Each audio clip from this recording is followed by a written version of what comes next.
Donald Trump, America's comic. As lawsuits, indictments, and ballot challenges mount, a defiant Donald Trump tells America he'll be here all week. Sioux Center, Iowa. You know Donald Trump is feeling good when he moves into triumph the insult comic president mode early in a speech. In Iowa Friday, 10 days before Americans officially start voting for the man, Trump was a violin short of Henny Youngman. He had everything working.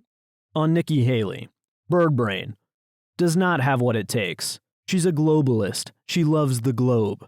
He contorted his mouth to an O for globe, pronouncing it like Jeff Spicoli in Fast Times at Ridgemont High. On the former GOP House Speaker, remember Paul Ryan, wheelchair off a cliff? Trump asked. Remember this guy? He mentioned Ryan joining the board of Fox, quipping, no wonder Fox has changed. Florida Governor Ron DeSantis, for a while the latest in the ignominious Jeb, Kasich, Rubio line of not Trump Republicans falsely hyped as contenders by wish-casting pundits, is no longer a serious poll threat, having been displaced by Haley in recent weeks. Trump crawled up his pipe anyway. The languorous WrestleMania-style gloat over an opponent's demise has been a stump feature since Trump's first speeches. I got him elected, Trump grinned. He went up like a rocket ship as soon as I pressed that little button. He pantomimed pressing a tweet button. Now it's truth. Truth is the best, right? But is everybody on truth? I hope truth is the one. That's the one. But at that time there was no truth. I tweeted a little statement and he went up like a rocket ship. He was dead. He was going to leave the race to winning the race just with one little press of a button. It's an amazing thing, isn't it? Holding to tradition, Trump kept calling him DeSantis, explaining academically that this was the proper abbreviated form of the full name, Governor Ron DeSanctimonious. How insistent is he? When a fan tried to yell out, Ron DeSnoozefest, Trump cut him off. It's Ron DeSanctimonious, actually, he deadpanned. For déjà vu enthusiasts, we're reliving a key mathematical constant of the Trump experience, the last-minute flurry of articles about how somebody in the GOP slate really has a shot to knock him off this time.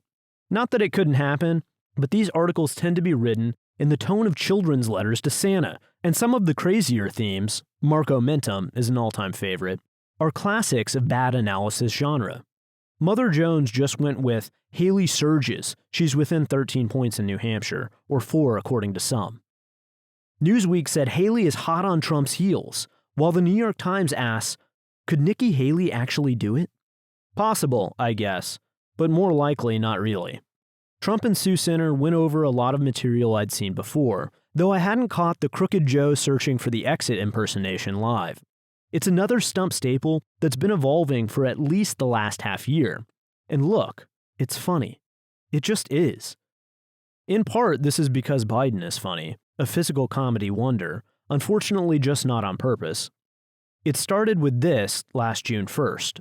Trump was told at his own speech that Biden fell in Colorado Springs. At the Air Force Academy? Trump asked. Not inspiring.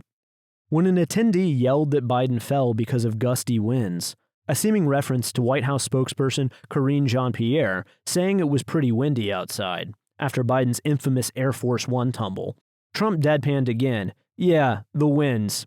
Before long, Trump tried out what's becoming his "the guy can't find the stairs" routine. In September, for instance, if I walk left, there's a stair. If I walk right, there's a stair. And this guy gets up. Where am I? He turned and walked toward the rear wall, pausing in front of it, holding in place just to show his back to the audience. Trump doesn't do voices, but this imitation of a confused Biden is Caroline's ready. He turned around again and said, "Where the hell am I?" The Sioux Center version. I mean, these stages have a lot of stairs on them. Some of them have 4 or 5 stairs. And he did. He had so many stairs he couldn't find it. The runtime for the Sioux Center address ended up clocking in at 1 hour, 48 minutes, an eternity for a stump speech. Even Trump's phalanx of expressionless, muscled-up Secret Service protectors loosened their ties and/or broke into sweats, feeling the strain. There were 4 or 5 false endings, and when Trump plowed ahead after each, with reporters shifting in seats and clearly anxious to escape, the length started to become funny in itself. It's a little hot. This room wasn't designed exactly for this. Trump quipped 80 minutes in, characteristically blaming the room for the tension. "It's like 200 degrees in this dam. I'm trying to be cool." "You are cool," a fan shouted. Eye rolls on the press riser. Trump slowly reached for a handkerchief, a nod maybe to Cleavon Little's "excuse me while I whip this out" routine. "I'm just going to do this a little bit," he said, dabbing his face. As time wore on, he took on a strong late-stage Lenny Bruce vibe. The only thing missing were fistfuls of papers from his court case, but worked in homages to Richard Pryor's stuttering Chinese waiter bit. "He's a threat to democracy," he said, aping an actual stutterer in Biden. Milton Berle, Dangerfield. In a few places, he even drifted tone-wise toward Louis C.K.'s "abortion is exactly like taking a shit" routine, before pulling back. As is nearly always the case, Trump peppered the Poconos delivery with observations that blow your mind when you pause to consider it's the former president of the United States saying these things. "The Army tank is a beauty. They want to be environmentally friendly as we go in and blast the crap out of some nation," he said, in another standard. "We're going to be environmentally friendly as we blast our way through their front lines, but we're doing it in an environmentally friendly manner. How crazy are we?" Listening to this stuff is like watching a pope throw open the Vatican door with his balls hanging out. The brain screams to laugh at the situation, but everyone pretends it's not funny. In a related note, Trump went after the fake news media 5 or 6 times. "Is there anybody in this room that's not going to vote for Trump?" he asked at one point, before quickly interjecting, "Don't raise your hand. It could be dangerous. They're going to say, 'He incited an insurrection,'" pointing at us now. "These stupid bastards. He incited an insurrection." The hall again fills with laughs, like the set of a Don Rickles roast. This isn't Hitler, unless we're talking about the Mel Brooks version. Anyone who argues none of this is funny is lying. If you want to say Trump is funny and a burgeoning fascist threat to democracy, there's an argument that can be had, maybe. But I don't think that holds up either, considering the context. It's too bad we'll be in a civil war and stabbing each other for shelter before it's appreciated. But Trump's story is the great comedy of our time. 15 years before the oft-mocked real estate magnate ran for president, the U.S. introduced torture, kidnapping, warrantless arrest, back for the first time since 1861, drone assassination, minority report-style predictive policing, preemptive war, mass surveillance, and a long, long list of other lunacies into our culture. These weren't small changes, but sweeping rewrites of Schoolhouse Rock promises, things that as a citizen made you want to puke from shame. Trump was just getting started on the campaign trail when headlines like "Sodomized Gitmo detainee recovering after surgery, prison, no comment" hit the news, letting us know at least one terror suspect needed a special pillow for court after years of rectal feeding. A little noticed detail from the email scandal of Hillary, Love Trump's Hate, Clinton involved correspondence showing Trump's general election opponent objected to just one of 294 extra-legal drone strikes, causing 2,192 deaths, approved during her tenure as Secretary of State. America's leaders had been peeing on every amendment in the Bill of Rights for over a decade, even going back in time to disavow pre-American traditions like habeas corpus and grand jury secrecy. Just as the population was beginning to figure out how low we'd sunk, we were told the true outrage against norms came when the DNC's own preferred candidate, Trump, got elected in the loudest record scratch in history. It was absurd. Trump was a small-timer compared to his opponents. Through 2015, he was famous in media circles mainly as the kind of person the educated set liked to make fun of, a short-fingered vulgarian who liked gold leaf, fake tits, and online steaks. If Barack Obama was the avatar of upper-class probity, a lean, multiracial scholar fawned over by the Nobel Committee, Trump was the opposite, an artery-clogged casino boss with bankruptcies and a comb-over. His sales ideas were very hit and miss, but unfortunately for politicians, running for president was the biggest of his hits. Trump's merchant scent followed a clear whiff of opportunity emanating from the corrupt campaign process. He charged into the race with the assurance of a man rushing up the decks of the Queen Mary, clutching antibiotics to sell to aristocrats with the clap. His freestyle stump shtick about everything from exercise, I promise I will never be in a bicycle race. To NATO, obsolete, big statement to make when you don't know much about it, but I learned quickly. To Heidi Klum's face, no longer a 10.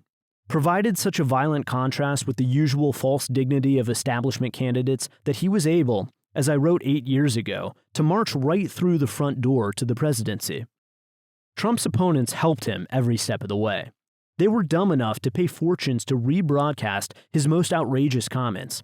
Hillary devoted 90% of her attack ads on Trump's personality, thinking they'd hurt him with the same job-starved audiences who made his TV show about firing people the cultural phenomenon of the television season, as future CNN chief Jeff Zucker put it. How many people do you think watched the Clinton attack ad featuring Trump saying, "The boob job was terrible, it looked like 2 light posts coming out of the body," and snickered against their will? Voters like Trump because of the impolitic things he said, not in spite of them. His campaign slogan might as well have been, "A schmuck, but at least I admit it," something lost on Democratic opponents who ran attack ads on the manufacture of Trump merch in China when the Clintons' own embrace of NAFTA was the death knell for American domestic manufacturing. The race was a referendum on which type of norms-ignoring liar Americans disliked more, and considering the unanimity of media on this question, Trump's win was a massive repudiation of institutional America. A legend had to be created. In order to avoid the shame of admitting that the mighty American system had been felled by an ad-libbing Dice Man act with a Twitter account, Trump had to be transformed in media reports into more than just a barnstorming braggart with Portis Hyde. He had to represent a grand, operatic evil to whom a loss could be pitched as somehow not the crushing embarrassment it was. The incredible propaganda line settled on was that Trump, maybe the most famously indiscreet celebrity America ever saw, had for decades been a Soviet sleeper agent, plotting to undermine the rules-based international order with vice-lipped co-conspirator Vladimir Putin. The charges elevated Trump. Instead of being just a crass businessman whose grip on the lowest common denominator vaulted him to power, he became the accused, a martyr whose gross-out comedy act would now never run out of material, so long as opponents kept pumping out false or exaggerated charges. He could fill every speech with Jimmy Vollmer style, "Have you seen this? Have you heard this?" Riffs about, for instance, Hillary Clinton's charges that Tulsi Gabbard and Jill Stein were Russian assets. "I don't know Stein and I don't know Tulsi," Trump quipped in Las Vegas in early 2020. "The only thing I know is they're not agents.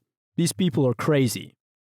The hammering of Trump as a supervillain and existential threat, as opposed to just a colorful if ordinary politician with exploitable flaws. Even Iowa State Senator Jeff Taylor, in introducing Trump and Sioux Center, noted Donald Trump is a flawed human being, was for years a clear net plus for him, politically. Then the Capitol riots came, and it looked like Trump finally vindicated press paranoia.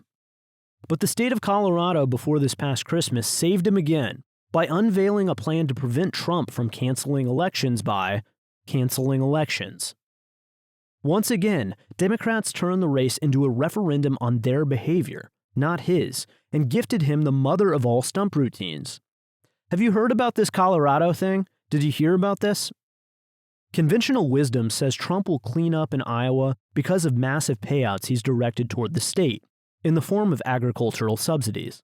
Trump himself seems to think this, bringing up ethanol seemingly every 5 minutes. "I always say, how the hell do I lose Iowa? I got the farmers of this country $28 billion, he cracked, imploring the crowd to remember. "I was for all your things. I was for your ethanol. Ron DeSantis," Trump said, "will take your ethanol, despite his recent conversion on the issue. So will Nikki Haley, recently praised for adopting a biofuels vision." In the bone-chilling line of Trump supporters waiting to get into the event, at best a few people shrugged when asked about Trump's tariffs, which Joe Biden is moving toward keeping, Axios just reported. Issue politicians always seem at least a little secondary at Trump events, compared to nihilistic anger and the emotional payoff of horrifying the right people with a Trump victory. A typical comment might come from someone not even mentioning Trump per se, but some other issue. "What California does gets pushed on the Midwest, and we're like, no, we don't want your crap." says Rachel Vandestoe, 42, covered in head to toe in winter gear, only people showing. And us pig farmers are like, no, that's not happening. Vandestoe was referring to Proposition 12, a rule proposed by the state of California dictating imports of pork, eggs, and veal must meet certain housing requirements. As Humane Society President Kitty Block said last year, "We won't stop fighting until the pork industry ends its cruel, reckless practice of confining mother pigs in cages so small they can't even turn around." Obviously, these guys are city people, says Vandestoe. They don't know that a sow is going to lay on our piglets and kill them. That's why we have them in farrowing crates. For what it's worth, there is allegedly an exception for nursing sows, but one can imagine how the idea of Californian exercise requirements for pigs and chickens goes over in a line of shivering Iowans. The eggs taste the same, says one woman in line, shaking her head. They like their lean bacon, I suppose, quipped Dan Willinga, in line next to Vandestoe. Dan says he became a Trump supporter when the economy in the area improved after the 2016 election. We were able to breathe instead of working almost paycheck to paycheck sometimes. A conversation about why that might be got bogged down, so I asked about Maine and Colorado. It's a joke, he said. I don't believe for a minute that he'll be kicked off of the ballot. It's unconstitutional down to its core. A young woman named Kayla Oldenkamp wondered at the politics of the move. I think it's ridiculous, she said. I think Democrats have their base, and it's so crazy and loud that they think they're going to keep winning people over that way, and it's just not working. They know it's stupid. Others in line were just furious, referencing not just decisions involving Trump, but the Secret Service issue with Robert F. Kennedy, the trouble Marianne Williamson and Dean Phillips have had getting on ballots in certain primaries, and other issues. If they can choose who can be on the ballot, who can't, one woman said. What's the point of us voting? There's no point, a man named David chimed in. Might as well take that right away as well. I've attended probably 30 Trump speeches across various stages of the last 9 years of his political career. Seeing him on the rise here in Iowa and New Hampshire in 2015, 2016, and full gloat later in Indiana after finishing off Zodiac Ted Cruz, in free fall after Access Hollywood, in crisis as he faced rumors of a 25th Amendment challenge and then impeachment, triumphant again after Russiagate collapsed, and now again in his indicted more than Al Capone phase. He can be more or less angry or incoherent. He'll say more or fewer things an Ivy League graduate would find objectionable, misogynistic, or obscene. But the constant from the start has been Trump's dedication to not giving a fuck. There's no other way to put it in English. And institutional America's equally hard-headed determination to reward him by overreacting. It's the eternal seesaw of American politics. For every naughty thing Trump does, media colleagues bail him out with multiple absurd exaggerations. He gets to ride back up the polls. Trump's political career looked over 3 years ago this week, plunging to a 34% approval rating after the Capitol riots, while Joe Biden entered office above 50%. Now, after 10 million criminal indictments, some clearly politicized, as well as innumerable civil actions, including a Ku Klux Klan axe suit, and most recently, challenges to his ballot status in Colorado and Maine, the two men poll-wise are reprising trading places. This would have seemed impossible even a year ago. Now he's the clear frontrunner if the next election is decided by votes instead of courts. Of course, a big if. Trump and his opponents probably share responsibility for turning American politics into a joke, but only one of the two parties is trying to tell us it's not funny. And "that's not funny" is a losing political slogan. Next, Weston, Washington, multiple candidates in New Hampshire. Thanks for listening to the audio version of this article. For more, visit racket.news.